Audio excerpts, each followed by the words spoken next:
Hey, good evening. Happy Tuesday 13th. Hope everyone's having a great trading week so far. So just wanted to give a quick look ahead to tomorrow's FOMC and what the likely outcome is for GBP USD and the dollar kind of more widely. So just an acknowledgement, last week got things a bit wrong. I called this level 125 in the group, which we got exactly as a short, and I had been trying to hold for bigger targets than I normally do. Normally I scalp for like 30 to 50 pips. This one I got 70 pips in profit and decided I was going to hold it until 123. And there was a few reasons for this, but straight up got it wrong. And actually this up move hadn't completed by the time I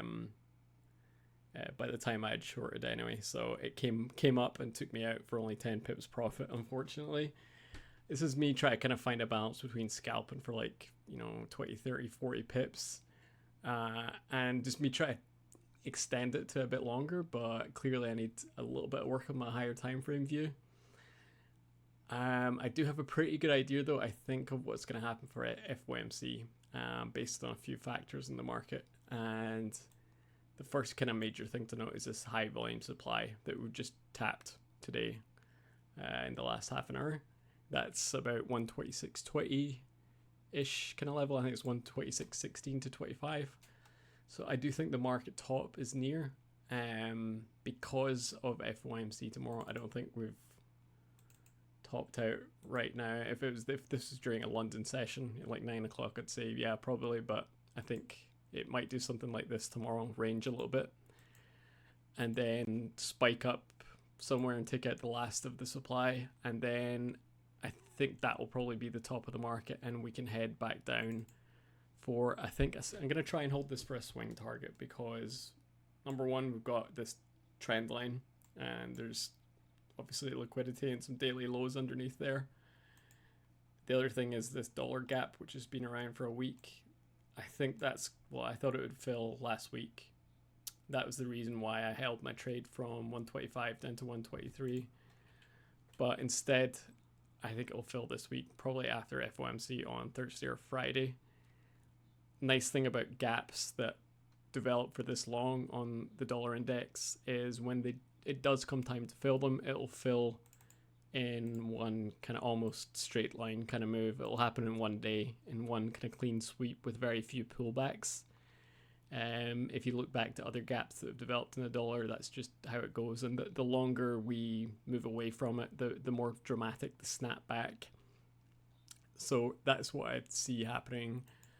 As far as an exact top, hard to say really. It'll be a case of watching the footprint order flow and, wait until, either half an hour after the event or waiting until the morning and trying to find a good top, and then probably wait for either absorption or the lower time frame to start trending down and getting in on a pullback. This one I think you could hold for about 100, 200 pips. But yeah, that's my overall view. And there's a lot of red news like PMI and things like that for the rest of the week, which if we find a top, it should drive the market down a lot further. So for tonight, not going to short it because very likely what's going to happen is tomorrow we go sideways, spike out some tops. There is this swing high up at 126.80. I'll have to watch that carefully as well, as the market could spike up above there and go to 127. Very hard to predict and tell exactly where it'll land, but we'll see tomorrow, and I'll try and get an entry out to the group. So yeah, challenging week last week, but it is the nature of forex trading. Probably one of the hardest things that you have to get your head around is first you get a strategy, which over time you learn how to work with it and get consistent with it, and you have that variable under control. The hardest thing after that is you cannot control how many trades the market gives you in a week. Sometimes it may give you 50 high quality trades. Sometimes it may only give you one or two. And when I look back to last week, I only really had 3 really good trades that fitted my strategy. And because I'd had such good weeks prior to that, the market, it was basically a bonanza. It was giving, we got that NFP drop, we got the pump from 124 up to 125, things like this. And it was quite an easy market to trade basically. And then with only, you know, 1 or 2 opportunities or 3 opportunities last week, that was a bit of a stumbling block for me. And it's just it's the nature of trading really. And if you do take a loss week like that, you lose a couple of percent. Usually it's a good idea just to have a hard cut off for yourself and say, okay, you know, it wasn't so good this week, but we'll take a break, just recollect ourselves emotionally, and then come back and attack it the following week or in a few days, after a few days off. So that's what I did. I haven't traded the first 2 days of this week at all. I'm not going to take this sell tonight, even though it's on a very good level. And then the big thing to watch out for tomorrow or Thursday or Friday is a dramatic snap up to 104.1. So we could contact this kind of demand area, right, down at 102.8 to 9 ish first. Probably actually we'll do another further dip, and then I think that'll be the end of the down move. If you look at monthly, that's not going to load for a minute. Maybe it will.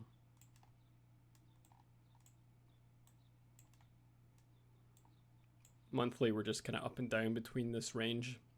So we're going to stay in there for another bit longer.